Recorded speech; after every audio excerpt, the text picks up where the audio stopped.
NSS के इस कार्यक्रम में मंच पर विराजमान पूर्व मंत्री यशस्वी विधायक श्रीमान ओम प्रकाश सकलेचा जी, एसीएस हमारे अनुपम राजन जी, मंचस्थ सभी अधिकारीगण, सभी प्राध्यापकगण, प्यारे मित्रों, एनएसएस बोलते ही इसमें बोलना कम है, समझना ज़्यादा है। जैसे हम राष्ट्रीय सेवा योजना की बात करते हैं, इसका मतलब है अपने आप में ये सारी बातें इनके 3 शब्दों में आ जाती है। ये हमारा सौभाग्य है, आज जिनके सामने मैं बात कर रहा हूँ ये भविष्य की एक तरह से नींव भी है, युवा शक्ति है, जिसके भरोसे से दुनिया का सबसे बड़ा लोकतंत्र हमको आज जिस रूप में दिखाई दे रहा है, उसमें सबसे बड़ी भूमिका अगर है तो युवा मित्रों की है। मुझे इस बात की प्रसन्नता है और आपको बधाई दे रहा हूँ।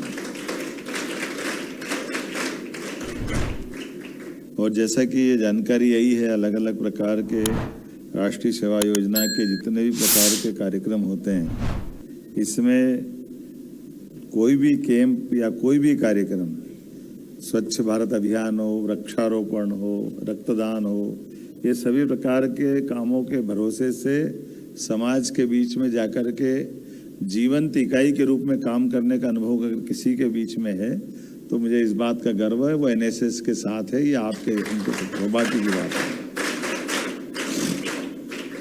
और साहसिक कार्यक्रमों में भी हर साल लगातार आपकी अपनी कई प्रकार की, जिसमें अपने विभिन्न गुणों को विकसित करने की जो परंपरा विकसित की जाती है, लीडरशिप डेवलप करने का विषय अगर कोई लाता है तो राष्ट्रीय स्वयंसेवक संघ के समान, क्योंकि राष्ट्रीय स्वयंसेवक संघ वो एक तरह से गैर राजनीतिक और गैर शैक्षणिक संगठन है, जिनके अपने तरीके से वो काम करते हैं, लेकिन हमारे बीच में परमात्मा की दया से राष्ट्रवादी भावों को लाने के लिए कॉलेज के अंदर, स्कूल के अंदर एनसीसी, एनएसएस ऐसे कई स्वयंसेवी संगठनों के माध्यम से हमने अपनी शैक्षणिक इकाई के अंदर इस बात को रेखांकित किया। और मुझे इस बात की प्रसन्नता भी है कि अब बदले दौर में हमने शिक्षा और नीति के माध्यम से, एनएसएस का मुझे मालूम नहीं, एनएसएस भी है क्या आजकल पाठ्यक्रम का हिस्सा?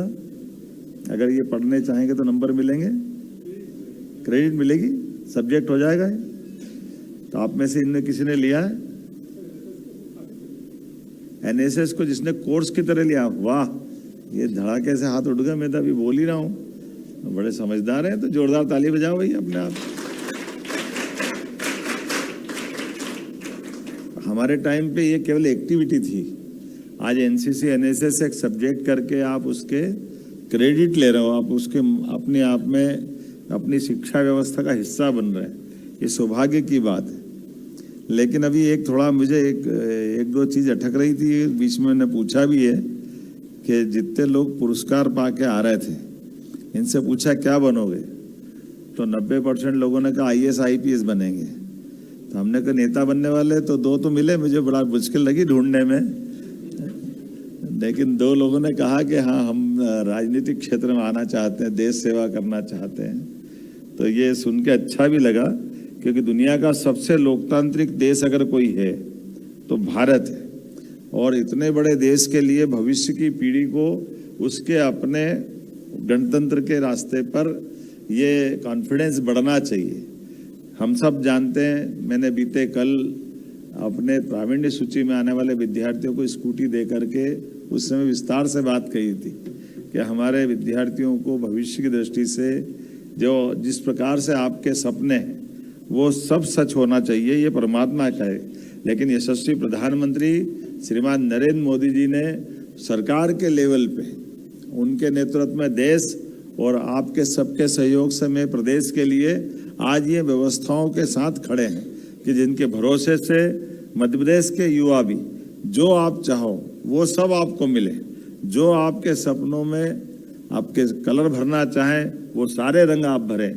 मैं खास करके आज के इस दौर में वो दौर गया कि जब हम अपने आप को किसी एक सर्विस के दायरे में देखते थे। सर्विस सब सम्मान्य होती है, लेकिन मुझे थोड़ा अटपटा लग रहा था कि इसमें शिक्षक करके भी बोलने वाले कोई नहीं मिले। तो शिक्षक भी नहीं बनना चाहते, लीडर भी नहीं बनना चाहते, खिलाड़ी भी नहीं बनना चाहते, व्यापारी भी नहीं बनना चाहते। और ऐसे में आप बताओ, भारत को नंबर 1 का देश बनाना है तो बनेगा कैसे, बनेगा क्या?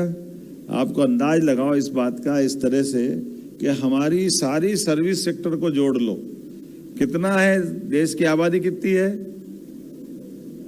कितनी है? 140, 142, 45, जो भी बता दो। और ये सारे पदों की सर्विस के जोड़ के बताओ कितने लोग हैं?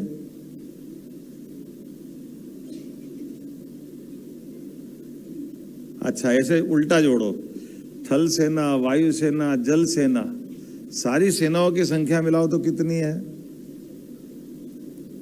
आजकल तो गूगल का जमाना है, लेकिन मैं बता देता हूं, लगभग 13.5 लाख। कितने हैं? ये हमारी आबादी में 13.5 लाख हमारी सारी सेनाओं की कुल संख्या है।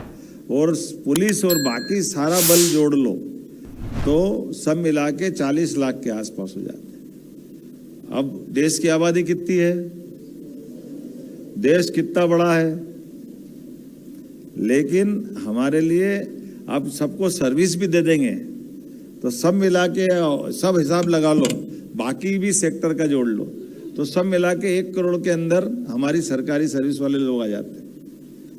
अब कितने बच गए? तो आप क्या करोगे बाकी?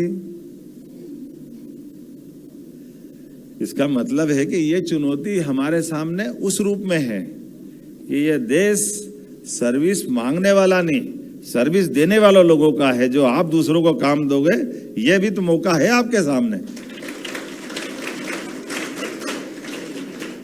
इस देश में स्वाभिमान के साथ जी करके हम अपने बलबूते पर, और आपकी जानकारी के लिए एक सबसे बढ़िया उदाहरण 1923 में हुआ है, नेताजी सुभाष चंद्र बोस के साथ। उस समय की जो आईएएस एग्जाम है, अंग्रेजों के समय आईसीएस होती थी, और आईसीएस एग्जाम में पास होना, ये आज आईएएस में पास होना भी कितना कठिन है कि नहीं? आप बताओ कौन कौन पास होना चाहता है? आईएएस पास होना चाहता है, और आईएएस पास होके ना उसको लात मारना कौन कौन चाहता है? पास होने के बाद छोड़ना। अच्छा, पास ही नहीं होंगे तो क्या टेंशन अपनों ऐसा? लेकिन ये उदाहरण है अपने सामने अंग्रेजों के शासनकाल में। 1923 में आमतौर पे अंग्रेजों के समय बड़ा घमंड चलता था उनको कि हमारी एग्जाम पास करेगा को तो बड़ा मुश्किल है भारतीय व्यक्ति को पास होना, क्योंकि भारत का उस समय का जो नक्शा था उसमें बांग्लादेश, पाकिस्तान, वर्तमान का अफगानिस्तान, बर्मा, ये पूरे हिस्से भारत के माने जा रहे थे।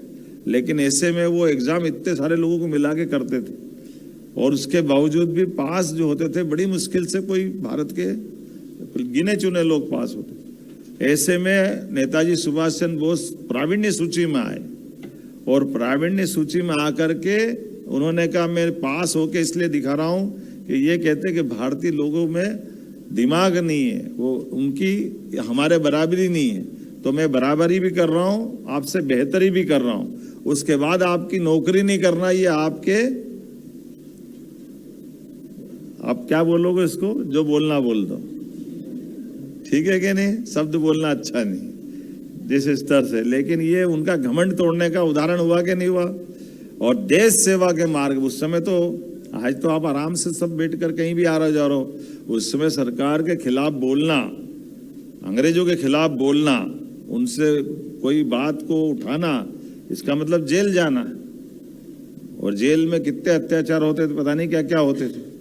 तो सारी बात को सहन करने के लिए कष्ट ही कष्ट थे जीवन में।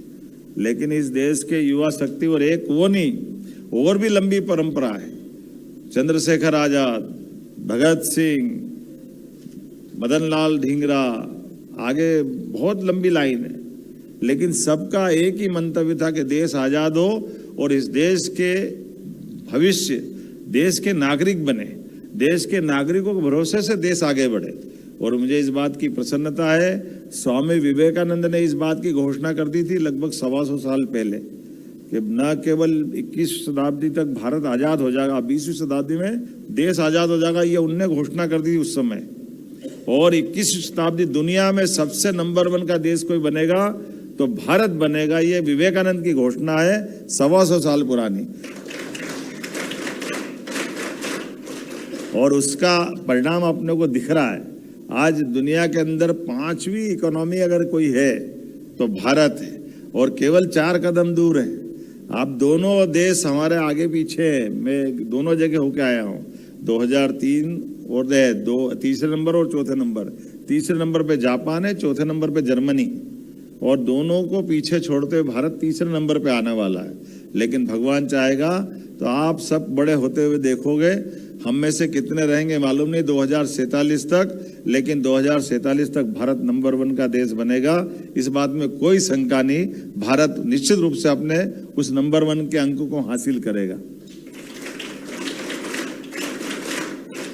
लेकिन भारत को आगे बढ़ने के लिए भारत की अंदर की इच्छा क्या है? कोई देश आगे बढ़ना चाह करके क्या चाहता है? एक प्रश्न इसका है। उस प्रश्न में आपके बीच में ये जो 3 शब्द छिपे हैं, उसी में छिपा हुआ सारा विषय। इसमें लिखा है राष्ट्रीय सेवा योजना, और राष्ट्रीय सेवा योजना जैसे आप करते हो तो हमारे लिए सबसे पहला शब्द हो जाता हमारा राष्ट्र। सेवा योजना तो समझ में आ जाएगा, लेकिन राष्ट्र की पहचान कैसी है? तो भारत की पहचान दुनिया में सदैव वसुदेव कुटुंबकम की है। हमारे लिए तमसो मां ज्योतिर्गमय, हम तो हमेशा अपने प्रकाश से दुनिया को आलोकित करना चाहते हैं। भारत वो देश है जिसने दुनिया पे कभी कब्जा नहीं किया, लेकिन सच्चे अर्थों में मानवता की स्थापना करने के लिए, दुनिया में अज्ञानता का अंधकार दूर करने के लिए, दुनिया में अच्छाई की स्थापना करने के लिए भारत का जन्म हुआ है। इसलिए भारत उस स्थान को चाहता है।